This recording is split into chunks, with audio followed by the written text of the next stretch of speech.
മയിലായാലും കുരങ്ങിന്റെ ശല്യങ്ങളൊക്കെ ആയിട്ട് കർഷകർ വളരെയധികം സങ്കടത്തിലുണ്ടാകുന്ന ഈ അവസരത്തിൽ കർഷകരായാലും ഇനി സ്കൂളിൽ പോകുന്ന കുട്ടികളായിക്കോട്ടെ മുതിർന്നവരായിക്കോട്ടെ എല്ലാവരും പേടിക്കുന്ന രീതിയിൽ ഒരു പുലിയെ കൂടി നമുക്ക് സമ്മാനിച്ചത് വളരെയധികം വേദനാജനകമാണ്. അപ്പം അത്തരത്തിലുള്ള പ്രവർത്തികൾ ഇനിയെങ്കിലും നമുക്കത് കുറച്ചും കൂടി അവസാനിപ്പിക്കണം. നമുക്കറിയാം പശ്ചിമഘട്ടം പോലെയുള്ള വലിയ വലിയ വനങ്ങൾ ഉണ്ടാകുമ്പോൾ നമ്മൾ ഈ നമ്മളെ വനത്തിന് എല്ലാവർക്കും അറിയാം ഇവിടെ ഇരിക്കുന്നത് നമ്മളെ വനം ഏതാണ്ട് 13 കിലോമീറ്റർ നീണ്ടു നിൽക്കുന്നതാണ്. വാണിനഗറിൽ നിന്ന് തുടങ്ങി സുല്യപദവിൽ അവസാനിക്കുന്ന ഒരു വനമാണ്.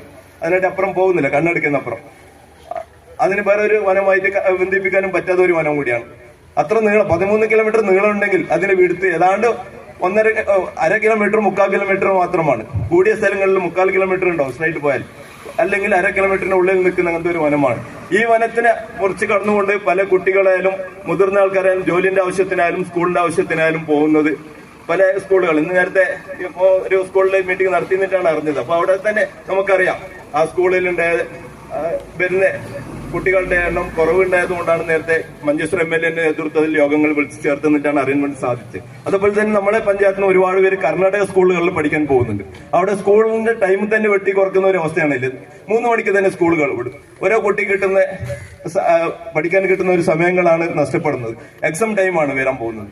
പോവാൻ തയ്യാറാവുന്നില്ല. നമുക്കറിയാം ഇന്നലെ ഗ്രാമസഭകളുണ്ടായിരുന്നു നമ്മുടെ പഞ്ചായത്തുകളിൽ പല വാർഡുകളിൽ. എന്നാൽ ഭയങ്കരം കുറഞ്ഞ ഒരു ജനസംഖ്യയാണ് ഗ്രാമസഭകളിൽ പോലും വന്നത്. പേടിച്ചിട്ട് വരുന്നില്ല എന്ന ഒരു പ്രതിഷേധത്തിന്റെ രീതിയിലാണ് ഗ്രാമസഭകളിലും പോലും ജനസംഖ്യ ഇല്ലാത്ത ഒരു അവസ്ഥയാണ് വന്നത്. അപ്പൊ പൊതുജനങ്ങൾക്ക് പുറത്തിറങ്ങാൻ പറ്റാത്തത്ര ഒരു ഭീതിയെ സമ്മാനിച്ചുകൊണ്ട് നമ്മുടെ നാട്ടിനെ ഇത്തരത്തിലെ ദുരന്തത്തെ തള്ളാൻ അത്ര ഒരു ദ്രോഹമൊന്നും ഈ ഗ്രാമപഞ്ചായത്തിലെ പാവപ്പെട്ട ജനങ്ങൾ ആരും ഏതോ ഒരു ഡിപ്പാർട്ട്മെന്റിനോട് ചെയ്തിട്ടില്ല. ഈ ഇടയിലെ ബീറ്റ് ഫോറസ്റ്റ് ഓഫീസർക്ക് അറിയാം, നമ്മളെ വനം അതിർത്തി പങ്കിടുന്നിടത്ത് ഏതെങ്കിലും ഒരു പൗരൻ പോയി വനത്തിൽ ആക്രമിക്കുക, അതിനെ മരം മോഷ്ടിക്കാനോ മൃഗം പിടിക്കാനോ ആരും ശ്രമിക്കുന്നതായിട്ട് ആരും ശ്രദ്ധയിലും പെട്ടിട്ടുണ്ടാവില്ല. അപ്പൊ അത്രയും തന്നെ നല്ല സഹകരിക്കുന്ന ഒരു വർഗമാണ് ഈ വെള്ളൂർ പഞ്ചായത്തിലെ ജനങ്ങൾ. അപ്പൊ അത്ര എല്ലാ ജനങ്ങൾക്ക് ഇത്ര ഒരു ദുരന്തം ഏൽപ്പിച്ചത് വളരെയധികം വേദനാജനകമാണ്. അപ്പം അതിന് എത്രയും പെട്ടെന്ന് നമ്മളെല്ലാവരുടെ ആവശ്യമാണ് എത്രയും പെട്ടെന്ന് പിടികൂടുക.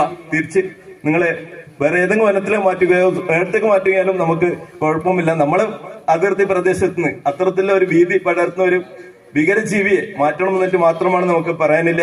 ഞാൻ കൂടുതലായിട്ടൊന്നും സംസാരിക്കാൻ ആഗ്രഹിക്കുന്നില്ല. ഒരുപാട് പേര് വേദിയിൽ ഉള്ളതുകൊണ്ട് നമ്മൾ ഈ ഇന്നത്തെ ഈ ജനജാഗ്രതി ജനസഭയെ ഔപചാരികമായി ഉദ്ഘാടനം ചെയ്യുന്നതിന് വേണ്ടി ശ്രീ പട്ടരെ അവരുടെ ക്ഷണിച്ചുകൊള്ളുന്നു.